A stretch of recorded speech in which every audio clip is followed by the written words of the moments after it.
قال موسى لفتاه لا أبره حتى أبلغ مجمع البحرين أو أمضي حقبا فلما بلغا مجمع بينهما نسيا حوتهما فاتخذ سبيله في البحر سربا فلما جاوزا قال لفتاه آتنا غداءنا لقد لقينا من سفرنا هذا نصبا قال أرأيت إذ أوينا إلى الصخرة فإني نسيت الحوت وما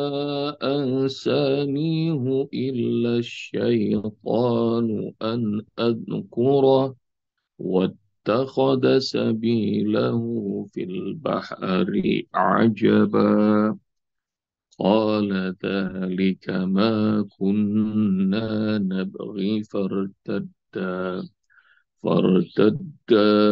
على آثارهما قصصا فوجدا عبدا من عبادنا آتيناه رحمة آتيناه رحمة من عندنا وعلمناه من لدنا علما اللهم ارحمنا بالقرآن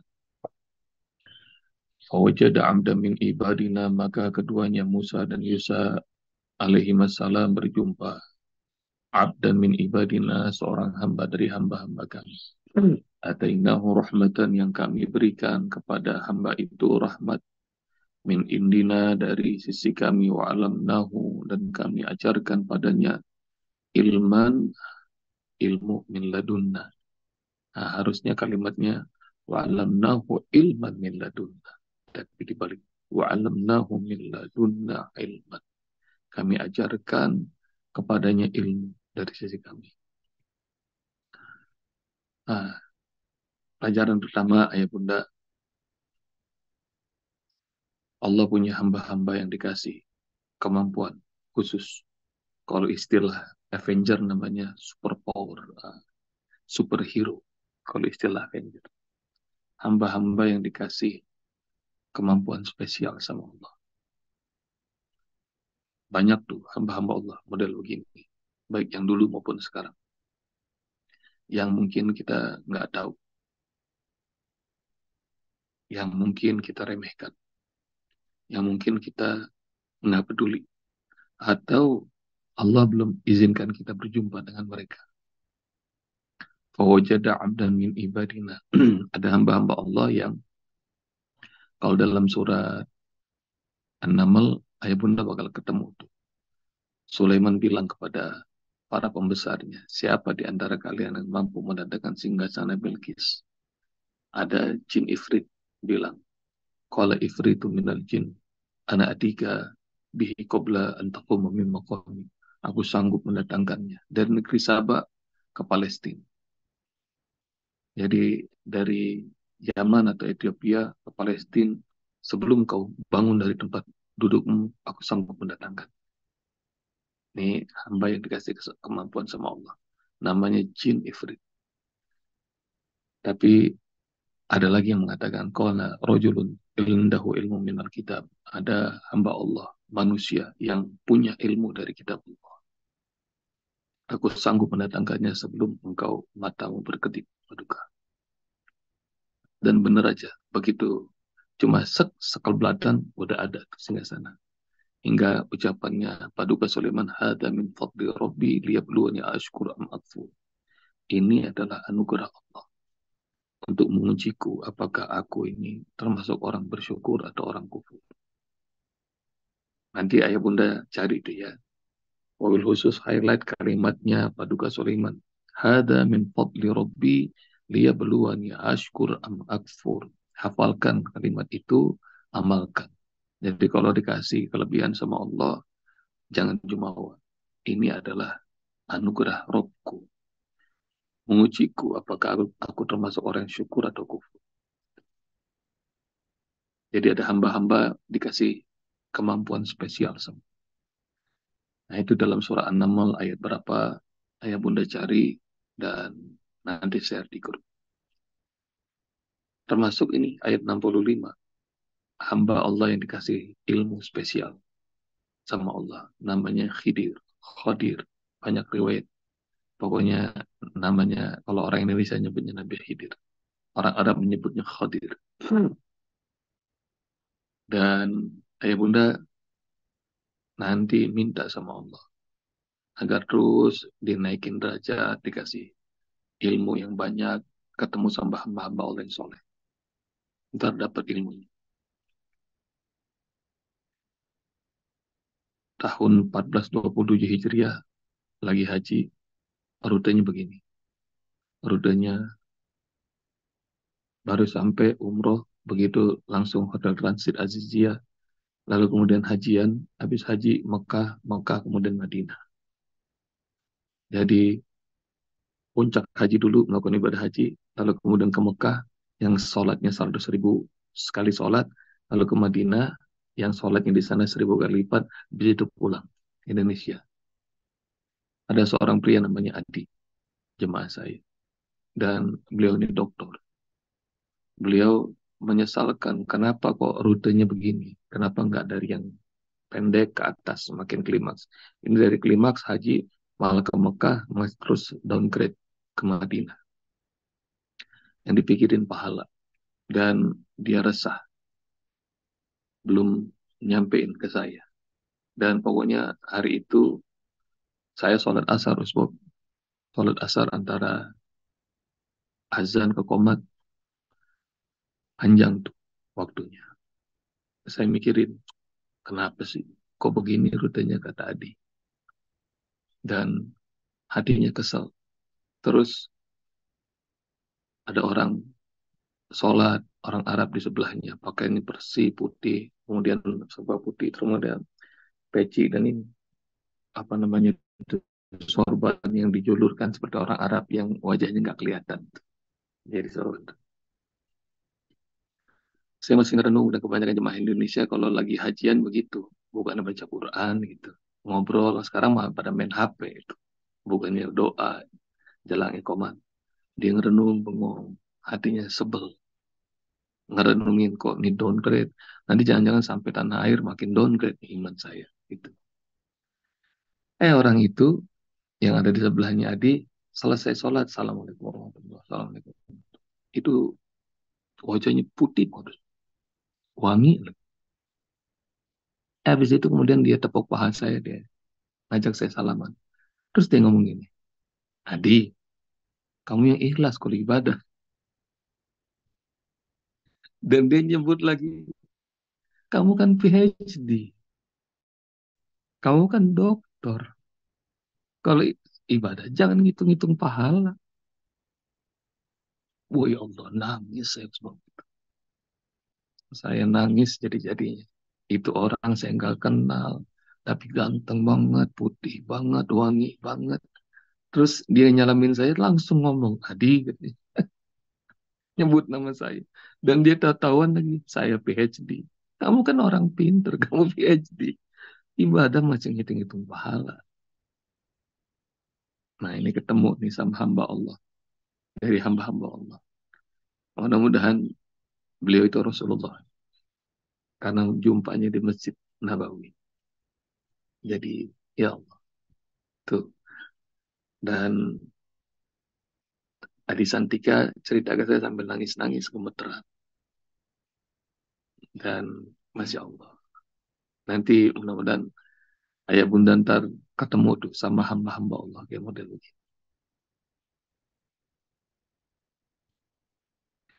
Nah sekarang pengalaman saya sama Umi Maya. Waktu mau bikin Mahat Kauni, nggak tahu nih apakah saya sudah sampaikan apa belum. Lalu kemudian terdengar sama sahabat saya namanya Fahmi Askar. Terus Bu, katanya mau bikin pesantren ya. Boleh nggak ketemu sama saya? Kata Fahmi Askar. Kapan? Hari Senin, Bob, di kantor saya. Jam berapa? Jam 8 pagi. Waktu yang dimaksud, maka saya sama Umi Maya udah datang tuh. Begitu jam 8 teng, di parkiran saya telepon. Assalamualaikum. Nih, Ana udah di parkiran kantor antum nih. Ya Allah, sebab Afwan. Ana nganterin Umi Ana ke dokter dulu. Ya udah, anterin dulu. Saya bilang gitu. Umi lebih prioritas dari saya. Afwan, sebab Afwan, kata Fahmi. Iya, iya, iya. Ya. Maka kemudian telepon ditutup. Saya bilang ke Umi Maya, Fahmi masih ngantar orang tuanya ke, masjid, ke dokter. Kita cari masjid yuk. Sholat duha. Saya masih ingat baru 3 kali salam, baru 6 rakaat. Fahmi nelfon lagi. Gus Bob ada di mana? Saya udah di kantor, dan Bob. Ya udah, ya. Saya lagi di masjid nih. Saya menuju kantor antum. Maka kemudian dari luar masjid, saya bilang ke Umi Maya, itu Fahmi udah ada di kantor yuk. Maka kemudian saya nungguin Umi Maya keluar, dan saya udah pakai pakai sepatu, dan Umi Maya mendekat. Dan waktu lagi dia ngedekat, tiba-tiba mata saya ditunjukin sama Allah ada pemandangan ajaib, pemandangan indah. Apa itu? Ada seorang ibu pemulung, lengkap sama besi pengoreknya, kemudian apa namanya tas dari kayu tuh buat ngumpulin uh, barang-barang loak itu. Hal yang biasa lihat pemulung di Jakarta, tapi nggak biasa kemana dia keliling ada 3 orang anak kecil-kecil yang jalan muter-muterin dia itu. Dan ketika itu hati saya ngomong, bukannya di Jakarta ada program bos, anak-anak SD semuanya gratis. Dalam hati saya, ada suara kedua, iya sekolahnya gratis, tapi bukunya kagak, seragamnya enggak, sepatunya enggak, tasnya enggak, orang tuanya enggak sanggup, gitu. Jadi 2 suara tuh. Iya juga ya, saya bilang gitu. Umi Maya mendekat, terus saya ngomongin, enggak keluar satu kata pun dari mulut saya. Saya tunjuk itu. Tuh. Dan seperti ngerti, Umi Maya lari. Ayo udah, dia lari. Lalu kemudian saya ngeliat dari berapa puluh langkah di depan saya, Umi Maya ngucap salam, megang bahunya. Ini manusia yang terlalu sering biasa diabaikan sama manusia. Pagi itu dapat salam. Siapa di antara kita kalau ketemu pemulung, pengemis, orang gila ngucap salam. Dan waktu diucap salam, dia nggak sadar, dia nggak kira itu untuk dia. Begitu dipegang bahunya, baru dia kaget. Dan saya ngeliat juga Umi Maya nggak bisa ngomong tuh. Ada rasa yang agak aneh. Dan kemudian mereka berdua nangis nih dari kejauhan saya ngeliat. Dan tiba-tiba nggak pakai ngomong, Umi Maya, mohon maaf ya, bukan ujub, bukan ria, tapi ini kejadian yang nggak pernah saya lupa. Umi Maya ngeluarin tuh 1 lembar uang dari dompet dikasih ke ibu itu. Besarnya cuma 50.000, ya benar. Kasih, dan Masya Allah, itu perempuan. Gemeter dia ngangkat tangan, dia nangis. Dan Umi Maya pelukan tuh, sama perempuan pemulung itu. Mereka berdua nangis, dan saya tuh dari jauh, netes air mata tuh. Nggak ngerti itu, ada apa ini. Dan kemudian saya jalan mendekati mereka, begitu di seberang, saya bilang, ayo cepetan, kami nunggu. Dan ibu pemulung itu, Pak, makasih ya Pak, makasih ya Pak, makasih ya Pak, gitu. Dan menuju kantor kami tidak ada satu kata pun. Kami nggak ngobrol. Dua-duanya nangis. Gitu. Nggak tahu nangis karena apa. Tahu apa yang terjadi sampai ke kantor kami. Gimana Ustaz? Ustaz katanya mau bikin pesantren, kata Bang Fahmi. Iya, baru ngutarain sekitar 2 menit. Mungkin karena ini hari Senin, hari rapat. Dia lagi rapat sama anak buahnya. Lewat satu anak buahnya. Hei, sini, dipanggil Fahmi. Tolong bawa Usbok ke Cijulang. Saya nggak ngerti. Ini bawa kemana nih? Gitu. Cuma karena Fahmi sudah siapin mobil, udah ikut aja.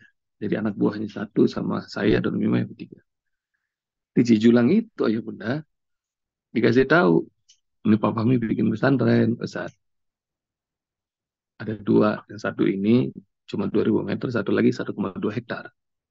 Dan begitu yang masuk 1,2 hektar, itu di atas bukit, dan begitu masuk areanya, Masya Allah, gede banget. Ini saat ini tanahnya, kanan kiri, jalan. Dan itu gedungnya di atas bukit. 3 lantai. Dan saya bilang, bagus sekali. Santai. Tapi anehnya tuh ya Bunda, waktu mau dibuka gerbangnya digembok. Anak buahnya yang buka. Habis itu kemudian saya bilang, mana santri-santrinya? Nggak ada, Ustaz. Ustadznya? Nggak ada, Ustaz. Jadi kosong ini. Ayo kita lihat dulu. Saya lihat tuh setiap ruangan dan setiap lantainya sampai di atas rooftop. Dan Masya Allah, pemandangan itu Gunung Salak sebelah kanan, Gunung Gede sebelah kiri, diapit 2 gunung di atas bukit. Terus udah berapa lama ini dibangun pesantren? 2 tahun, Ustaz, kata anak buahnya. Terus buat apa ini? Kalau nggak ada santrinya, nggak ada muridnya. Tahu nggak? Itu anak buahnya ngomong gini. Kata Pak Fahmi tadi udah WhatsApp, kalau Usbub cocok, buat Usbub. Itu Mahat Askar Kauni pertama di Cijulang, harganya cuma 50.000.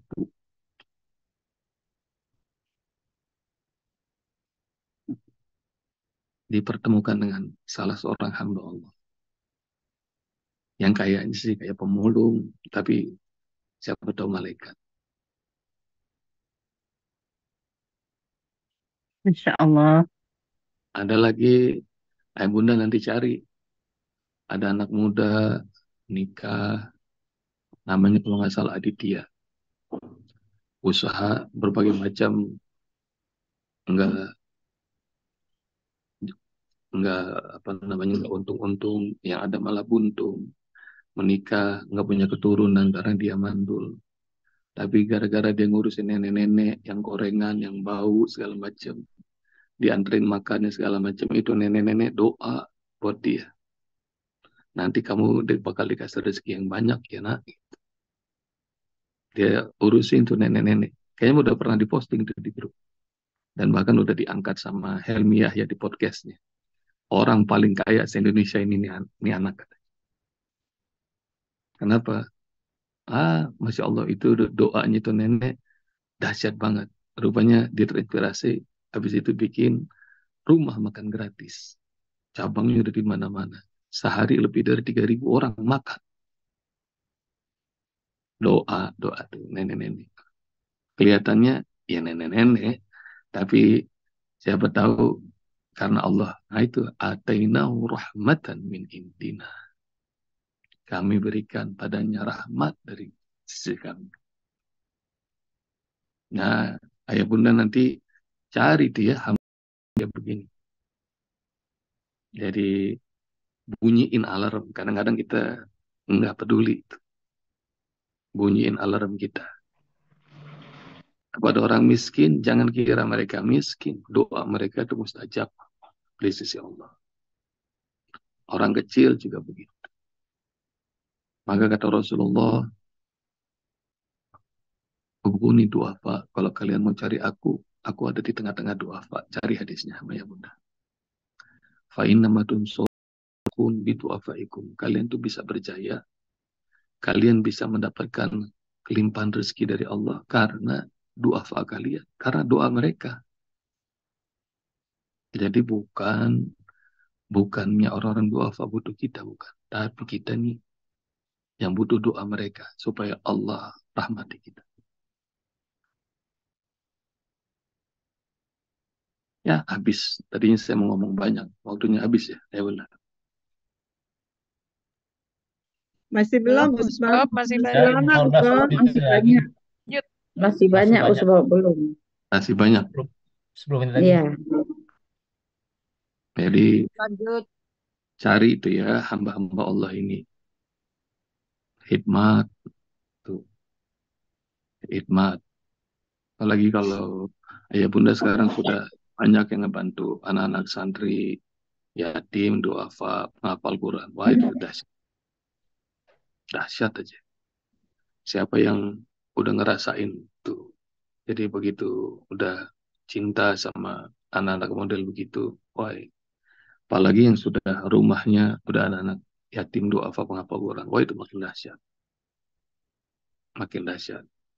Jadi bangun jam 2 malam, ada yang ngaji. Kita udah jelang tidur, masih ada yang ngaji. Jadi jam 10 malam masih ada yang ngaji. Ini kayaknya rumah kayak yang ngejagain mungkin bukannya anak-anak santri lagi, yang jagain malaikat kali ya. Jadi jangan-jangan jinnya juga udah pada ngaji semua. Jadi ngaji, nah itu. Terus yang kedua nih, kalau tadi hamba-hamba Allah yang Allah pilih dikasih kemampuan superheroes kayak para Avenger. Nah, tapi nyarinya susah ya, ya Bunda. Jadi bunyiin alarm sama ya Bunda.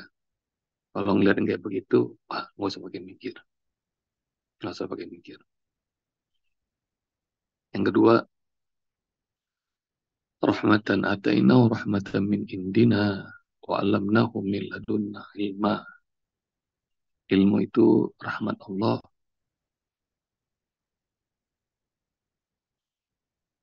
Jadi sama semua harta kita juga rahmat Allah. Semua kenikmatan itu yang ada pada diri kita dan keluarga kita itu adalah rahmat Allah. Itu diulang dengan dua kalimat tuh, dua kata, min indina, min ladunna, dari sisi kami, kami yang titipin itu. Dan dikasih tahu sama Allah bahwa meskipun kelihatannya super, tapi tetap manusia biasa. Bahkan untuk hari kiamat aja, jangankan manusia, Nabi aja nggak dikasih tahu. Malaikat juga nggak tahu. Jadi